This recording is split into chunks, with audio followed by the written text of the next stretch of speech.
नमस्कार दोस्तों, स्वागत है आप सभी का हमारे चैनल पर। आज हम बात करेंगे नारकोटिक्स कंट्रोल ब्यूरो पर, यानी कि स्वापक नियंत्रण ब्यूरो। जानेंगे नारकोटिक्स कंट्रोल ब्यूरो क्या है और साथ ही बात करेंगे एनडीपीएस एक्ट 1985 की। जानेंगे एनडीपीएस एक्ट 1985 आखिर है क्या। तो चलिए शुरू करते हैं। एनसीबी ड्रग तस्करी से लड़ने और अवैध पदार्थों के दुरुपयोग के लिए भारत की नोडल ड्रग कानून प्रवर्तन और खुफिया एजेंसी है। इसके महानिदेशक भारतीय पुलिस सेवा आईपीएस या भारतीय राजस्व सेवा विभाग आईआरएस के एक अधिकारी होते हैं।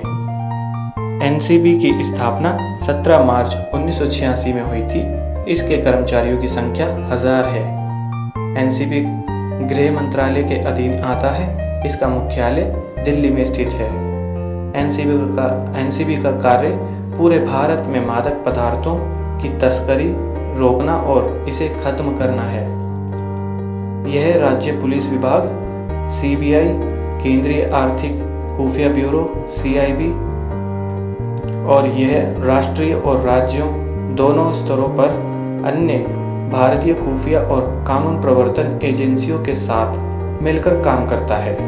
एनसीबी भारत की सीमाओं पर भी नज़र रखता है, जहां विदेशी तस्करों की गतिविधियां हो सकती हैं। और अब बात करते हैं एनडीपीएस एक्ट की। नारकोटिक्स ड्रग एंड साइकोट्रोपिक पदार्थ अधिनियम 1985, जिसको आम भाषा में एनडीपीएस एक्ट के नाम से जाना जाता है।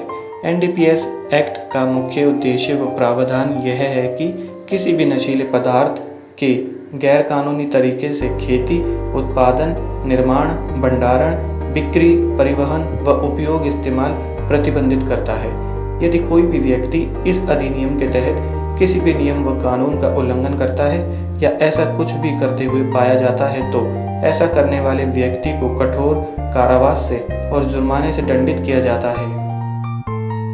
एनडीपीएस एक्ट के बनने से पहले भी समस्त भारत के लिए कुछ अधिनियम थे जो इन पदार्थों का नियमन करते थे, जैसे डेंजरस ड्रग्स अधिनियम 1930 था।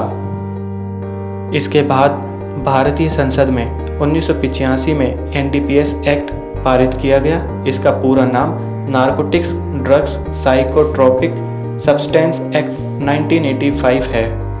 इस अधिनियम के द्वारा एक अनुसूची दी गई है। उस अनुसूची में केंद्रीय सरकार उन ड्रग्स को सम्मिलित करती है जो नशे में प्रयोग होकर मानव जीवन को संकट में डाल सकते हैं। अब बात करते हैं एनडीपीएस एक्ट में किस तरह की सजाएं होती हैं। एनडीपीएस एक्ट में मुख्य तौर पर 3 तरह की सजाएं होती हैं। ये सजाएं प्रतिबंधित पदार्थों की मात्रा के आधार पर होती हैं। पहला, अल्प मात्रा या कम मात्रा, इसमें 1 साल की सजा हो सकती है या फिर 10,000 रुपये तक का जुर्माना लगाया जा सकता है, या फिर 1 साल की जेल और 10,000 रुपये का जुर्माना दोनों हो सकता है। इस तरह का अपराध जमानती होता है, यानी आपको आसानी से जमानत मिल सकती है। दूसरा, वाणिज्यिक मात्रा, कमर्शियल क्वांटिटी, इसके तहत 10 से 20 साल तक की सजा हो सकती है और 1 से 2 लाख रुपये तक का जुर्माना शामिल है। इस तरह के अपराध गैर जमानती होते हैं, यानी पकड़े जाने पर जमानत नहीं मिलती। तीसरा, अल्प मात्रा और वाणिज्यिक मात्रा के बीच मात्रा होने पर 10 साल तक की सजा और 1 लाख रुपए तक का जुर्माना लगाया जा सकता है, या दोनों हो सकते हैं। ऐसे मामलों में जमानत मिलना या ना मिलना पकड़े गए नशीले पदार्थ और पुलिस की धाराओं पर निर्भर करता है। एनडीपीएस एक्ट में 3 पौधों को भी शामिल किया गया है। इनकी खेती, खरीदने, बेचने, सेवन, आयात, निर्यात और उत्पादन के लिए सरकार से परमिशन लेना जरूरी है।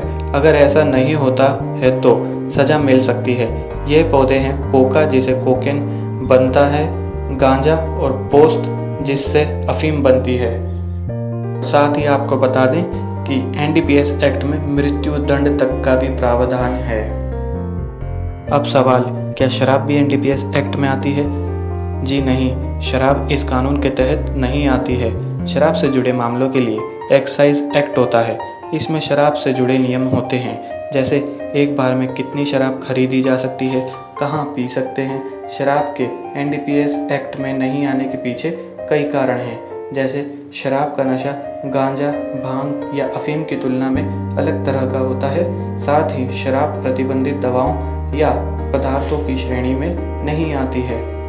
तो दोस्तों, आज हमने जाना एनडीपीएस एक्ट और एनसीबी के बारे में। आशा करता हूँ आपको हमारा वीडियो ज़रूर पसंद आया होगा, और वीडियो पसंद आया हो तो प्लीज़ हमारा चैनल सब्सक्राइब करें, वीडियो लाइक करें, कमेंट करें और शेयर करें। Thank you.